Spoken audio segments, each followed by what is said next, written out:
হাসিনা থেকে মুক্তি পেয়েছি আমরা, খুশি হন নাই? সবাই খুশি হয়েছেন? জোর পাওয়া যায় না, কথায় জোর নাই।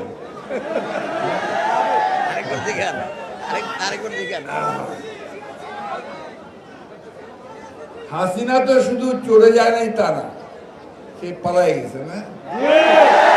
আপনারা খুব বড় স্লোগান দেন, পলাইছে পলাইছে।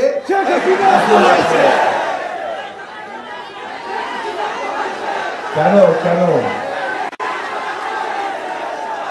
এই স্লোগানটা কেন দেন আপনারা? এই প্লিজ,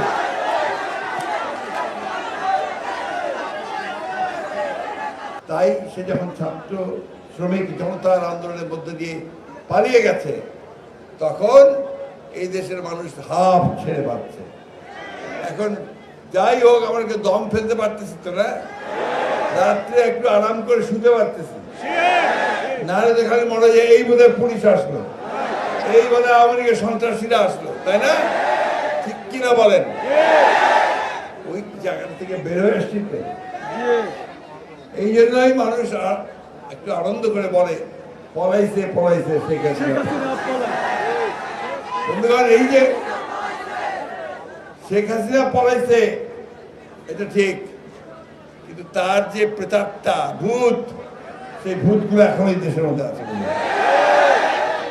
হাসিনা গিয়ে ওই ভারতেই যোগ দিয়েছে, তাই না? ভারতেই বসবাস করতেছে।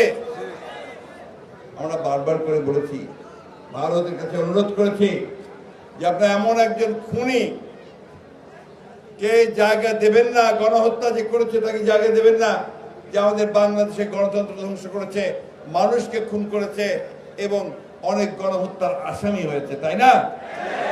তারা এখন পর্যন্ত কোনো কিছু বলেনি। ভাই, আমি সরকারকে, বর্তমানে যেমন অন্তর্বর্তীকালীন সরকার আছে, তার কাছে আহ্বান জানাবো, আপনারা অবিলম্বে গণহত্যাকারী, দেশ ধ্বংসকারী, রাষ্ট্রবিরোধী, গণতন্ত্র বিরোধী শেখ হাসিনাকে দেশে ফিরিয়ে নিয়ে এসে অভিযোগগুলোর ভিত্তিতে তার বিচারের দাবিতে ভারতের কাছে চিঠি দেন তাকে ফেরত দেওয়ার জন্য।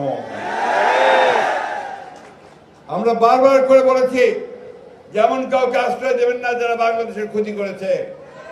এটা আমরা আবারও ভারতের কাছে অনুরোধ জানাচ্ছি, দয়া করে এই গণহত্যাকারী, মানুষ খুনকারী, খুনি হাসিনাকে দেশে ফেরত পাঠাবার সকল ব্যবস্থা করুন।